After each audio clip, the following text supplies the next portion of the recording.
এই শহর অনেক কণ্ঠ শুনেছে, কিন্তু কিছু কণ্ঠ ইতিহাস হয়।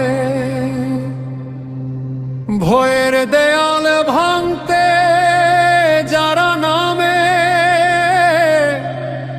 তাদের নাম রক্তে লেখা থাকে।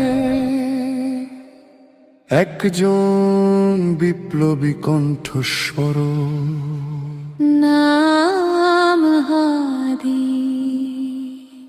একজন বিপ্লবী কণ্ঠস্বর,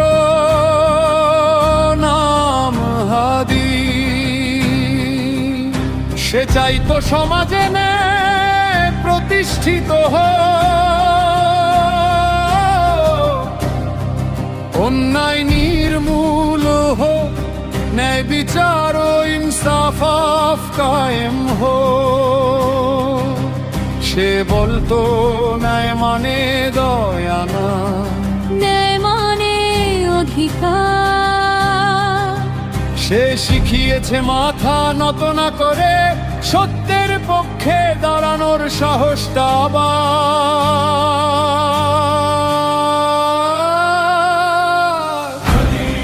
হাদি একটা নাম না, শুধু একটা ডাক, একটা শপথ। হাদি হাদি যতবার অন্যায় দাঁড়ায়, ততবার জেগে ওঠে তার পথ। ন্যায় চাই,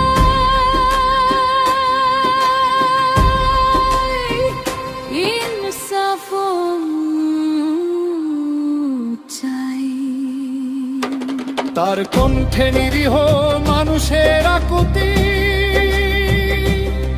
সে ছিল দেশের সার্বভৌমত্ব রক্ষার প্রতি, অধিপত্যবাদের চক্ষুষু।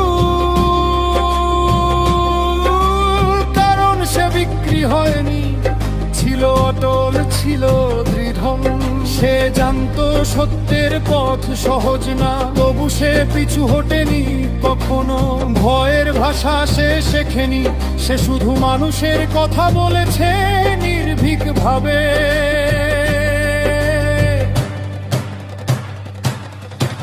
হাদি হাদি তুমি একা নও, তোমার পেছনে জনতার ঘর।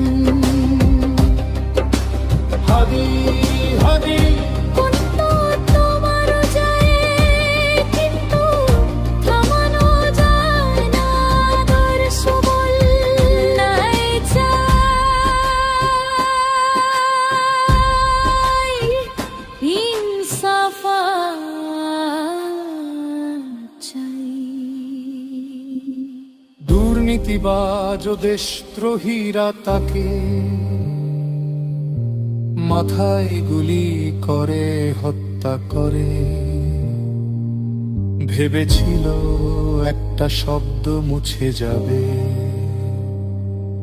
ভেবেছিল অন্ধকার জিতবে রে। কিন্তু ওরা ভুলে গিয়েছিল ইতিহাস। শহীদের রক্ত কখনো নীরব না, কিন্তু তার মৃত্যুতে কণ্ঠ থামে না। সে হয়ে ওঠে চেতনা, প্রতিবাদ আগুন। এই আগুন নিভে না, এই আগুন পথ দেখা।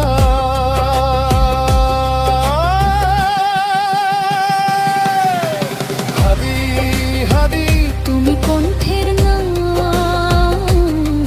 তুমি অন্যায়ের বিরুদ্ধে দাঁড়ানো সাহস। হাদি হাদি শহীদের রক্ত থেকে জন্ম নেয় হাজার কণ্ঠ যে। ন্যায়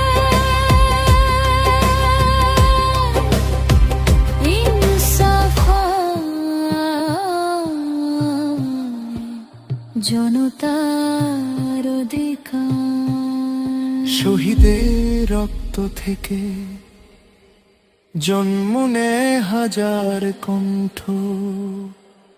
হাদি কোনো একা মানুষ না, হাদি মানে প্রতিবাদ, হাদি মানে আগামীকাল।